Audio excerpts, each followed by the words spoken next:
Hey, everybody. It is the Initiative Project podcast, and it is a sunny July day, and it's not scorching heat, which is awesome because we are up in a barn house. It's not a barn Okay, house. It's an old house. it's an old house with no AC, so you can imagine. Yeah. Um, If we were doing this like what, a week and a half ago, oh it yeah, would have been there's no way, unbearable. no way. I don't think. Yeah, we'd just be pouring sweat and just. We're gonna do a podcast on Sauna is sweat. really good for you. Yeah, I don't know. I don't want to. I don't know if I want to sit in front of my TV watching Stranger Things and being in a sauna, or doing this and being in a sauna. We had to put in some window units. Yeah, well, that's good. Yeah. All right. So usually we start off all these podcasts, seeing how everybody's week's going. So Kelly, how was your week so far? This week has been pretty good. It's been busy. My kiddo is hanging out with her grandma this week. We were on vacation the week before, so I can't complain. How about you? I am doing fantastic. I figured out what the heck my problem was. Uh-oh. I was eating too many calories. Oh. I didn't track it. Well, I never usually do, anyways. So you went through this whole deal with like Well, I taking don't a know. break, I don't know and yet. you I didn't don't know track yet. calories No. before. No, I never did. Oh my god! Because I was like, oh, I found this awesome ice cream. It's called Rebel. It's like low calorie or no low carb, so it's like 7 carbs per pint. Where do you get it? I have to drive half an hour to Oberlin to get my ice cream, and then I have to drive another 10 minutes, but it's on the way home to get zero sugar whipped cream, and then so that's what I did Thursday. It's worth it though. Like It was worth it. I'm the same way. I will drive. You wouldn't believe how far I'll drive for some good ice cream, especially if it's like the healthier version of ice cream. Yeah, and they don't carry it in Medina. Yeah. There's only 2 stores in Ohio that carry it, Right. and I spent a good chunk of money. I bet. The lady's like, "Did you clear out our thing?" I'm like, "No, I was here like 2 months ago. I took a bunch." I really like the. I don't think these are like super low carb, but I really am liking the chili cow ones. Yeah. And they are really expensive, but finally Walmart started carrying them. They're a little bit less expensive than some of the other stores in town, but Right. for a while they were hard to find. Oh yeah, I don't doubt it. So that's what it was. I think it's my calorie count. So Yeah. I was like doing it because I'm not gonna measure out chicken breasts. So I'm just not.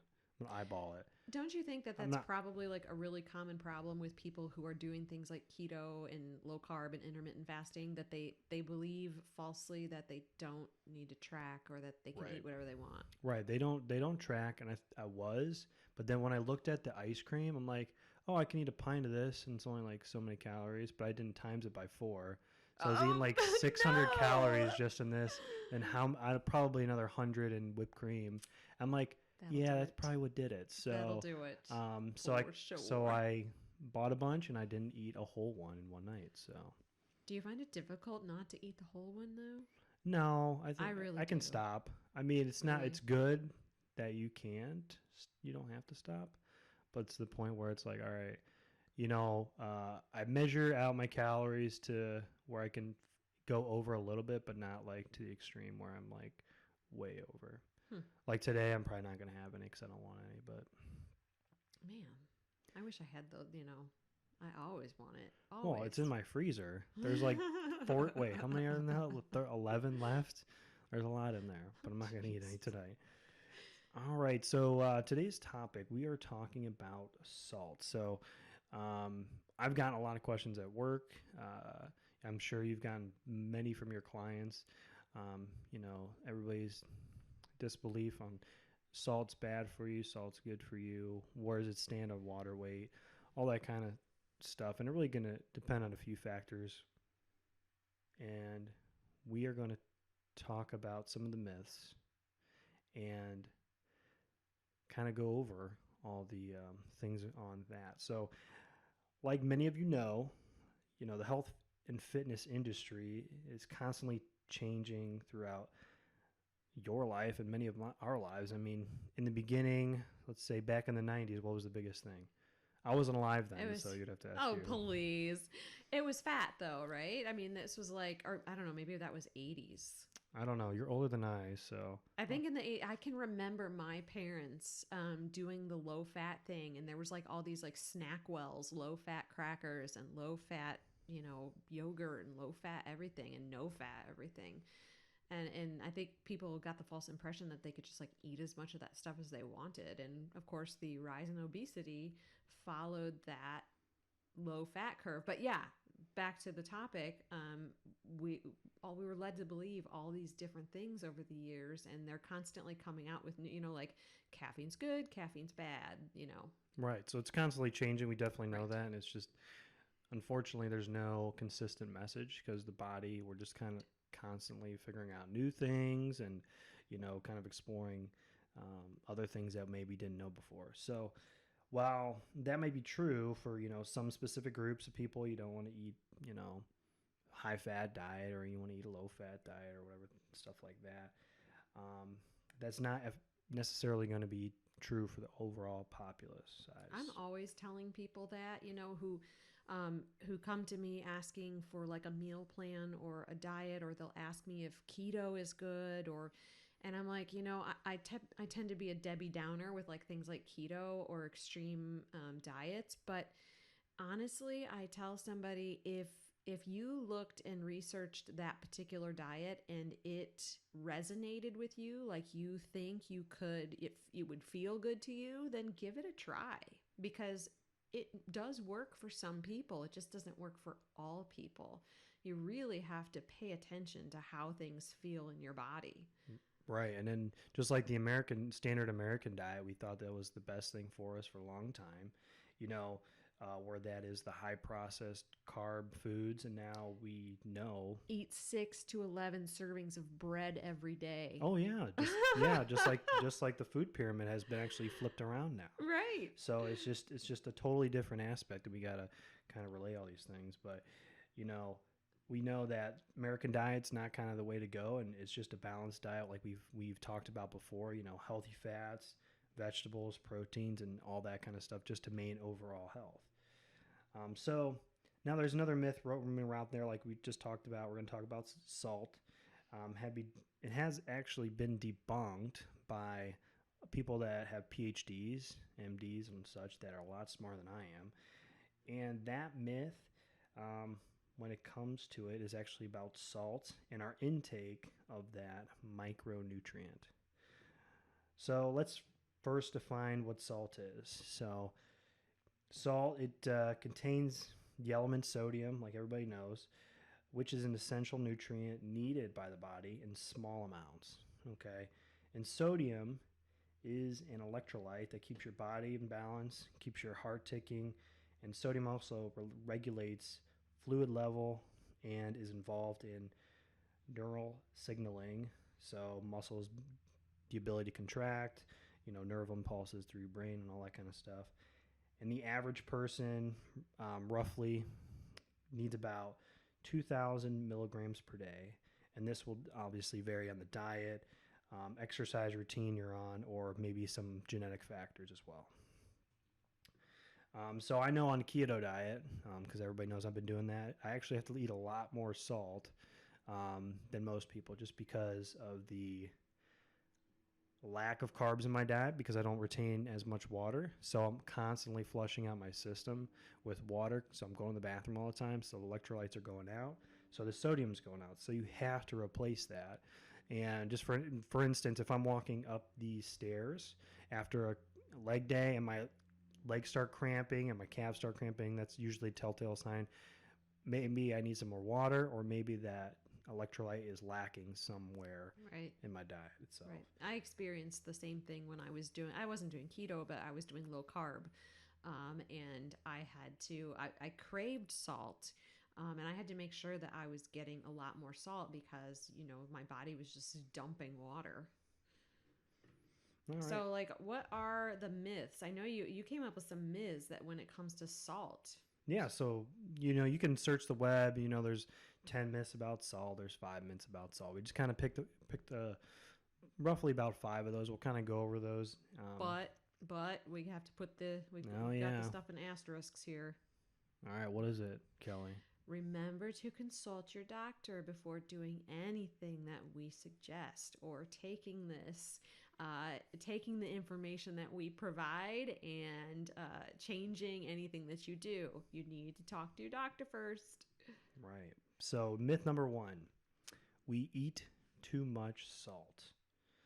So, despite what the media continually harassing us for eating more salt than ever, there's just no data to back that up, right? Dietary recall studies are notoriously inaccurate, We've talked about that before. right? In the egg podcast, I think that was Yep. our first one we did. Yeah, I think that was. Yep.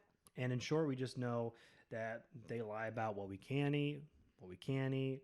They're flip flopping on dark chocolate if it's good or bad for you, all that kind of stuff. So, the most accurate measure of sodium intake is actually via a 24-hour urinary sodium excretion. So, basically, how much salt do you pee in 24 hours? So, you're going to be more than likely going to a doctor. They're probably going to be doing some test strips or something, or you're going to be under lab analysis for 24 hours. I have no idea how that is going to go, but because about 95% of the daily dietary sodium is excreted in urine. I actually didn't know that. Yeah, it's weird. Well, if you think about it, I'm not going to try my pee. I don't want to know. No, I guess that does make sense, that there is, but I guess I never really thought about it because you do hear about how, like, or at least you heard before about how bad salt was for you. But if your body excretes the excess, then Well, yeah, maybe it's not all through urine. It might be through sweat because if you're like right, sweating and you like right, get a little lick on my mustache, right. Oh. and you're like, oh, that's salty. I'm doing a great job. I'm sweating all my salt. All right, so we hadn't pulled an analysis from a Harvard study of 38 studies from 1957, long before I was born. Were you born in 1957? Oh God. No? Okay. Through 2003. So it shows pretty consistent data, meaning that Americans are eating the same amount of salt, and we are actually peeing it out to about 95% of it is gone for the next day. So if you think about 2,000 milligrams, you're getting rid of 95% of that, which is 250 milligrams left roughly in your body still. Now my math is probably wrong, but that's my guess. Okay. So somehow the hypertension rates have increased dramatically since the 1890s or 1980s, I'm sorry. And there are many reasons why, but we can't not single out salt. So Right. why do you think the hypertension rates have gone up? Well, I mean, when you again, you can't single out just a single thing in a person's diet, not just because of how people tend to report what they eat in studies, but when you think about people who probably consume a lot of salt, what are they consuming a lot of? Processed foods. Right. They're consuming a lot of like McDonald's and Burger King and total crap food, pizza, and all of these foods contain a ton of salt. And so it's more of a lifestyle factor. You can't just single out salt because a person who is eating a healthier diet, like a plant-based diet, who is just adding like sea salt, you can pretty much add as much sea salt as you want. Right. It's the salts that come in all the processed foods that we eat, I think, and of course, there's other factors like how much a person exercises and all that kind of stuff. So I have a funny story right now, so I'll kind of tell it. So I was like getting ready, I was eating my dinner, and I put some salt on my whatever it is, chicken or beef or something I'm eating, whatever. And I have the salt shaker here, and it has the two tabs. So one's like if you're gonna scoop it out, and then one's the whatever the shaker kind. Right. So I'm like, all right, I'm ready. My son's down to sleep. I got like an hour to kind of just de-stress and relax. And I pick it up, pop open the cap, and huge mound of salt all over my stuff. I'm like, oh, this is disgusting. Been there. Yeah. And you probably just like wiped it off. Well, right? I was kind of like, all right, like, it's not that bad. Let me spread it around.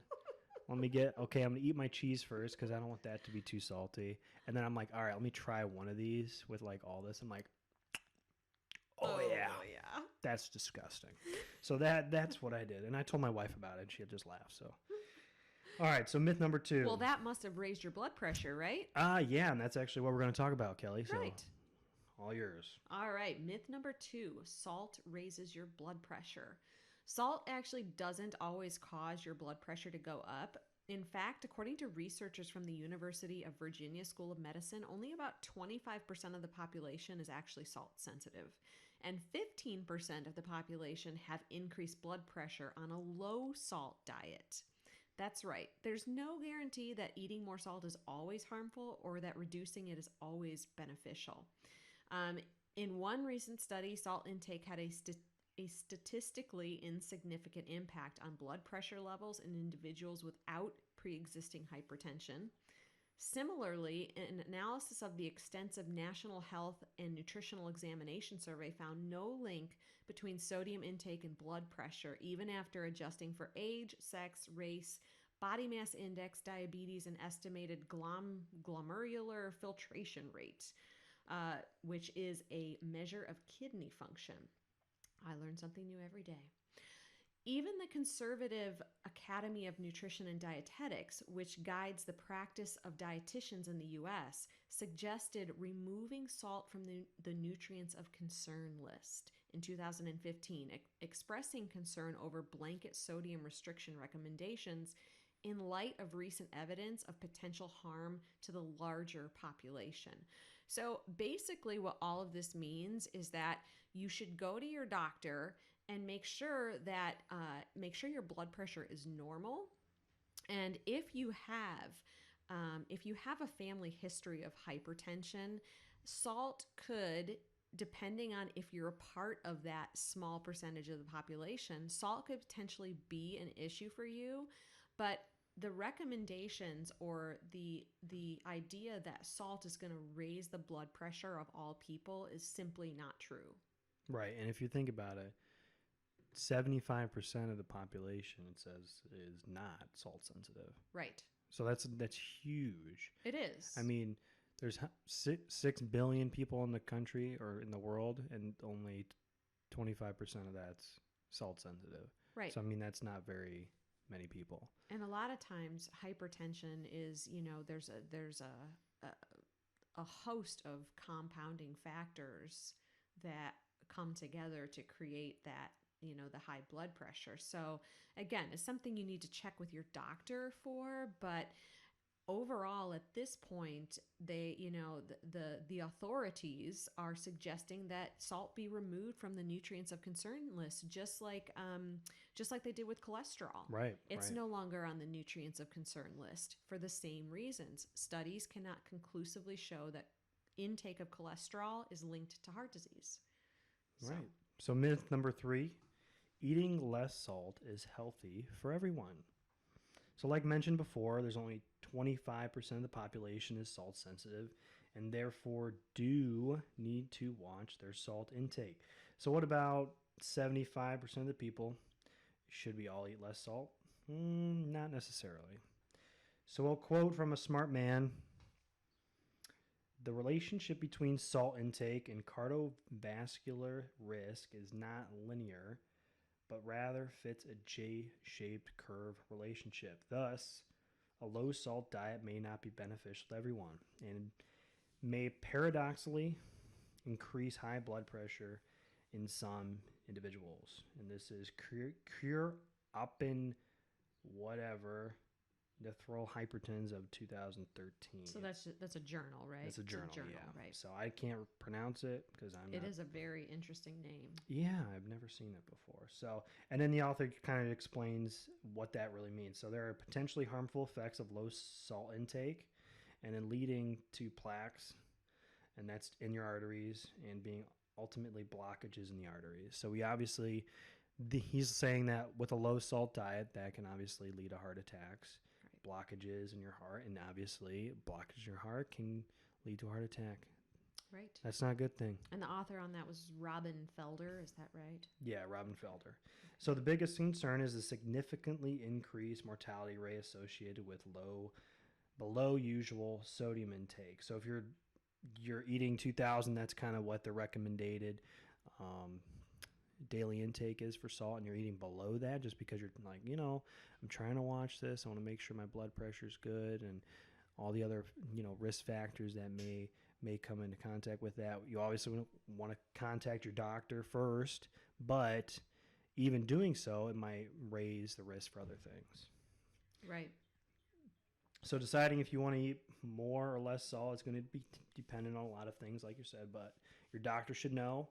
And people with kidney problems definitely have specific specifications because all that stuff goes through the kidneys, and you don't want to shut your kidneys down because you're not intaking an adequate amount of salt. Right. All right, myth number 4. Salt sensitivity is always out of your control. We do know that some genetic factors will affect that that overall, but the biggest determining factor is going to be what kinds of foods you are putting into your body. And it turns out that excessive sugar intake especially will affect that. So with weight gain, since with weight gain can cause other issues like diabetes, that will in turn raise your blood pressure, and it's not necessarily the salt intake. Right, right. So basically, in a vacuum, we're trying to get to the fact that salt sensitivity, salt intake is not necessarily going to be the salt itself. It's going to be what you're putting in your body. If I'm chowing down on 17 Big Macs a day, or if have you watched that Super Size Me documentary? Yeah, yeah. Yeah, so I couldn't imagine what his blood pressure was. I can't remember how much it went up, but in a pretty short span of time that he was doing that experiment on himself, like all of his biomarkers. Oh, it was just bad. Like, yeah, it was really bad. It was really bad. I mean, if you haven't watched the documentary, I think it's on Netflix called Super Size Me. Basically, this guy, he gets his test before he starts this, where he has to go to McDonald's for every meal. If they say, hey, would you like this super size? And he has to agree to it, and he has to eat everything. It's really an entertaining documentary. It's good. It really is entertaining. It's really because good. like at first he's like, "Oh man, this is so good," and then like a week or two in, he's like, "I feel so awful." Oh, I can't imagine. I don't even want to know how much that costs. Oh, yeah, like $15 every meal, so like 45, $50 a day. That's ridiculous. This is off topic a little bit, but I hear people say that eating healthy is expensive. Like I hear this all the time. And so I and a friend of mine, her name is Amanda, and she's a financial coach. Okay. And we did a price comparison on eating at McDonald's in the morning, like for breakfast, versus eating a healthy meal. And eating at McDonald's averages like at least $5 per day if you were going to eat breakfast, right? Mm-hmm. If you have 2 hard-boiled eggs and a cup of oatmeal and an orange in the morning, it was literally like $2 and some odd amount of cents. Oh yeah, and you can even get that lower if you don't like oatmeal. You just want eggs and bacon, you could do that. That's going to be even cheaper than that. Right. I mean, doing that price comparison, it's like, it's really not that much more expensive to eat healthy. But anyway, I got off on that rabbit hole, but I thought that was a good place to insert that. That's fine. So myth number 5, the last one. I have high blood pressure, so a low sodium or low salt diet is right for me.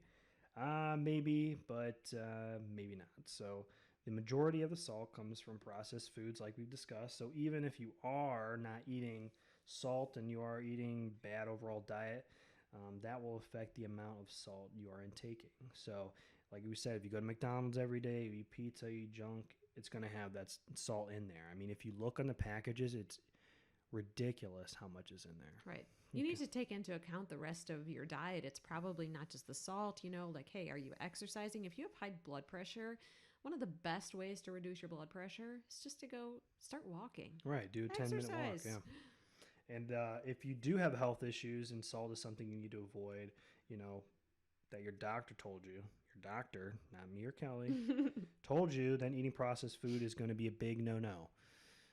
No more Big Macs. I don't know why that's the only thing that comes to mind.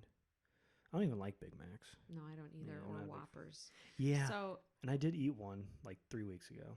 My husband every now and then will torture himself by going to get a Whopper, and then like all I hear about it, like, oh, I feel so awful. I'm like, what? Don't eat a Whopper. They're not even that good. No, yeah. no. So I think we need to make a distinction here, and this is probably what some people are just like, they're probably jumping up and down right now that we need to make this distinction. What kind of salt do you use, TJ? I use the pink Himalayan sea salt, and that's the only salt I use. I might sprinkle on the iodized stuff, but it's very rare that I ever use it. Yeah, it's like only if you're out somewhere and you don't have access to the Oh, I have it in my lunchbox. Do you? Yeah, people will hear me going. I almost So. brought it with me on vacation last week, but I forgot. I forgot to bring it with. Otherwise, I would have, because I'm anal like that. But we need to distinguish between the salts, because standard white table salt is full of crap and you definitely shouldn't be eating a lot of that. So here's the deal. Table salt is manufactured salt that is stripped of its natural minerals. However, during the salt processing, the balance of sodium in comparison to the other valuable minerals is lost. And that's not all. Companies are adding anti-caking agents to the salt to keep it from clumping together. Some of these common anti-caking agents contain aluminum, which is potentially carcinogenic and can accumulate in the brain, leading to things like Alzheimer's disease. Oh, that's good. Yeah, it's good. The main issue with table salt is the high content of the mineral sodium, because as I mentioned before, these table salts are stripped of all of their other minerals. So it's pretty much you're just left with sodium. Sodium helps regulate fluid balance in the body, and where sodium goes, water goes. If there's too much salt in the blood, there's too much fluid. And when there's too much fluid in a small space, we have high blood pressure, also known as hypertension. So table salt is probably more associated. If a salt was going to cause high blood pressure, it's probably going to be table salt. This is why people are switching to sea salt. Sea salt, on the other hand, is evaporated and dried from seawater, so there is far less processing involved. It will also retain the vital minerals that make it a whole salt. So you should look for unrefined sea salts like Celtic salt, which is a grayish color, or the Himalayan salt, which is that pink color that we're talking about. And these mainly, the pink salt mainly comes from salt rocks that are mined in Pakistan. I think there's a few places in the U.S. where they might be able to get the pink stuff too. But so just look for those unrefined sea salts, and I think you'll be able to worry a little bit less about your salt intake. I think you even notice a taste difference. Yeah. A little bit. It's not super distinct. I mean, it still tastes like salt. It does. I find that I can use less sea salt and get, what I need as far as the salt that I need. Sure. So I think we're wrapping this up, aren't we? All right. Hey, guys. We actually recorded on our original equipment because our stuff worked. So yay. Thanks for sticking around, and we will see you next time. Bye. Hey, everyone. This is TJ and Kelly with the Initiative Project Podcast. If you like what you heard, please like, comment, and subscribe. And if you have any questions you'd like us to cover, please email us at initiativepodcast@gmail.com. See you next time.